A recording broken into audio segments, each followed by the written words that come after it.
Right, I've got a fabulous collection of films for you this week, and I'm going to kick off with a Swiss film. It's called The Divine Order, and it is set in 1971. And it tells the story of a housewife called Nora, and she lives in a small village, Swiss village, and she'd like to get a part-time job to break up the monotony of looking after her family, and in particular her father-in-law. Her husband reminds her, though, that the law states that since they're married, he must give permission for her to work. Well, that's about enough to drive any woman into the arms of the suffragette movement, isn't it? So the village is facing a referendum on whether women should get the vote in Switzerland. And I know, coming from New Zealand, it just seems crazy. 1971.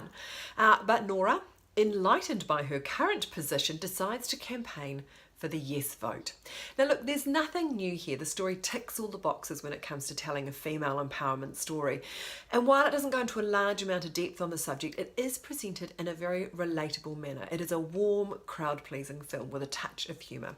And The Divine Order screens on Monday at 8:30 p.m. Right, and now we're off to Yorkshire for God's Own Country, and this is a moving and raw love story about a withdrawn young man who spent his 20s working on his parents' farm. Isolated and resentful of how his life has turned out. To be honest with you, Johnny's a bit of a prick.